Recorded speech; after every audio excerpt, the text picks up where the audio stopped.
آج وہ یکدم اس منصب پر فائز ہونے کے بعد ایسا معصوم انسان کا روپ دھار گیا کہ اب تا حیات اس کے بارے میں کوئی مقدمہ ہی درج نہیں ہو سکے گا۔ اس کے بعد پھر وہ جو کچھ کرے اور جیسا کرے ان کو اتھارٹی دے دی گئی ہے کہ آپ سب کچھ کر سکتے۔ فوجی سربراہان، تینوں مسلح افواج کے سربراہان ہندوستان کے مقابلے میں ان کی جرأت مندانہ جواب کی ہم نے سب سے پہلے تائید کی ہے۔ ہم ان کی بہادری پر ان کو خراج تحسین پیش کرتے رہے ہیں، لیکن اس کی پاداش میں اس آئینی ترمیم کے ذریعے ان کو جو تاحیات مراعات دی گئی ہیں، یہ شاید انوکھی قسم کی ایسی مراعات ہیں کہ پاکستان کا جمہوری معاشرہ اس کا بالکل بھی تقاضا نہیں کرتا۔ میں تو صدر مملکت سے بھی کہنا چاہتا ہوں، میں تینوں مسلح افواج کے سربراہان سے بھی کہنا چاہتا ہوں کہ وہ اس ترمیم کے تحت دیے ہوئے استثناء یا اس ترمیم کے ذریعے دی ہوئے مراعات ان کو از خود مسترد کر دیں اور کہہ دیں کہ ہم یہ قبول کرنے کے لیے تیار نہیں ہیں۔ ہم ایک وفادار عام شہری کی طرح اور ایک وفادار سپاہی کی طرح سب کے ساتھ برابر کی زندگی گزارنا چاہتے ہیں، ورنہ یہ آئین تو طبقاتی نظام پیدا کرے گا۔ کچھ لوگ آئین سے ماوراء ہوں گے اور کچھ پاکستانی وہ آئین کے پابند ہوں گے، قانون کے پابند ہوں گے، اور کچھ آئین سے قانون سے ماوراء ہوں گے۔ یہ کیا طبقاتی نظام ہے ملک کے اندر؟ مساوات کے نعرے لگانا اور اس کے بالکل تضاد کا قانون پاس کرنا، یہ میرے خیال میں کسی جمہوریت پسند اور نظریاتی شخص یا جماعت کے لیے شائع نشان نہیں ہے۔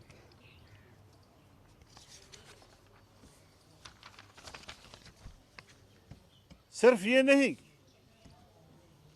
کہ اس قسم کا عمل معاشرتی لحاظ سے، جمہوری لحاظ سے غلط ہے، بلکہ یہ اسلامی جمہوریہ پاکستان ہے، اور اسلامی جمہوریہ پاکستان کے اس آئین میں قرآن و سنت کو اس ملک کے قانون سازی کا اساس قرار دیا گیا ہے، تو اسلامی تعلیمات کی بھی منافی ہے۔ اگر خلفائے راشدین وہ عدالت کے سامنے پیش ہو سکتے تھے، عام شہری ان کو عدالت میں لا کر کٹہرے میں کھڑا کر سکتا تھا، ہمارے حکمران خلفائے راشدین سے بھی بلند مرتبے کے ہو گئے ہیں۔ تاریخ اسلام میں اسلامی دنیا کے سربراہان عدالتوں میں لائے گئے، عدالتوں میں پیش ہوئے، عدالت کے فیصلے ان کے بارے میں ہوئے، لیکن یہاں پر مساوات کی باتیں ہو رہی ہیں۔ قانون کی نظر میں سب برابر ہیں، تو قائد اعظم کے وہ اصول جو پاکستان کے لیے تھے، یہ تو یہاں پر جب آئینی عدالت بنائی گئی، ابھی تک یہ فیصلہ نہیں ہو سکا، اور یہاں ابہام موجود ہے کہ چیف جسٹس آف پاکستان کون کہلائے گا، سپریم کورٹ کے چیف جسٹس یا آئینی عدالت کے چیف جسٹس۔ اور یہ کہ وفاقی شرعی عدالت کہ کسی بھی فیصلے کے خلاف سپریم کورٹ سے وابستہ شریعت اپیلٹ بینچ موجود ہے، آئینی عدالت کے قیام کی صورت میں اگر شریعت بینچ کا فیصلہ یا شریعت کورٹ کا فیصلہ وہ آئین سے متعلق تھا، تو سپریم کورٹ کہے گا میں تو اس کی سماعت نہیں کر سکتا، اس لیے کہ یہ آئینی مسئلہ ہے، اور آئینی کورٹ کہے گا کہ اس کا دستور میں ہمارے ساتھ کوئی وابستگی نہیں ہے۔ وفاقی شرعی عدالت اور شریعت کی روح سے فیصلے ان کا کیا بنے گا پاکستان میں، ان کے تو مستقبل کا سوچا ہی نہیں کیا۔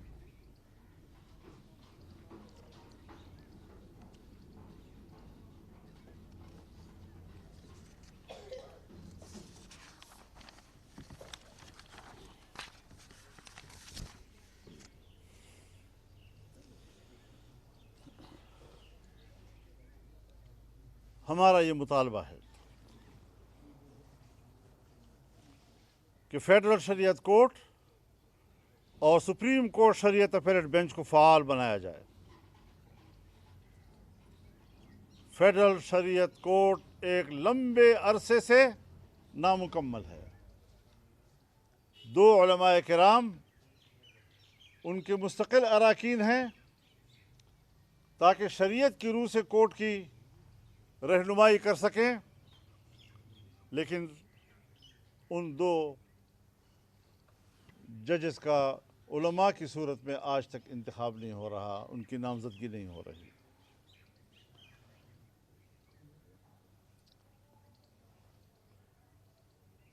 اس لیے ایک تو شریعت کورٹ کو مکمل کرنے کی ضرورت ہے، اور دوسرا اس بات کو واضح کرنا کہ اگر اس کیس کا تعلق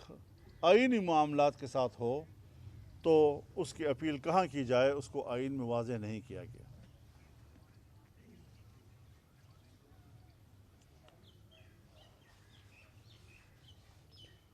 جمعیت علماء اسلام کی نظر میں 27ویں آئینی ترمیم سے نہ تو دستور میں کوئی بہتری آئے گی، نہ یہ عوامی مفاد کا تقاضا پورا کرے گی، اور نہ اسلام کی روح سے اس کو کوئی جائز قانون قرار دیا جا سکے گا، جس کی بنیاد پر ہم مکمل طور پر 27ویں آئینی ترمیم کو مسترد کرتے ہیں۔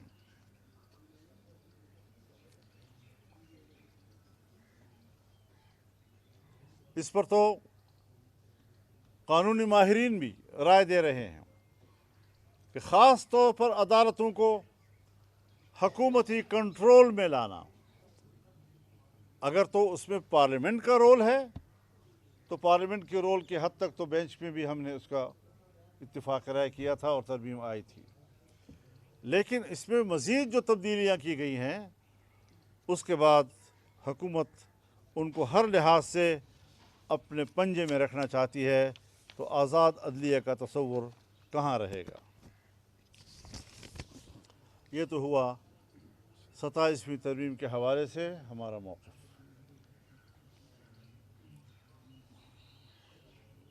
اس کے علاوہ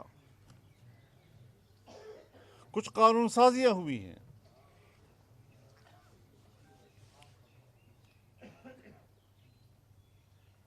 اٹھارہ سال سے کم عمر کے بچوں اور بچیوں کے نکاح کے بارے میں قانون سازی،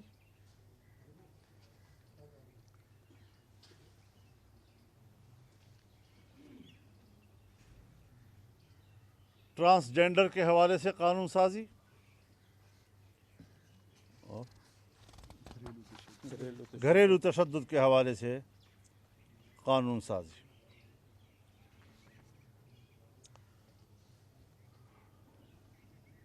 18 سال کی عمر سے کم کو نابالغ کہنا یہ کس شریعت میں ہے؟ کس مکتب فکر نے اس پر یہ بات کی ہے؟ اور پھر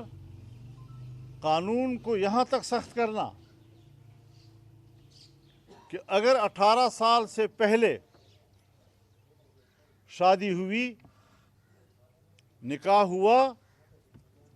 تو اس کو جنسی زیادتی کہا جائے گا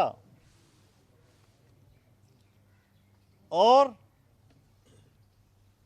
اس کو زنا بالجبر سے تعبیر کیا جائے گا اور اس کی سزا دی جائے گی۔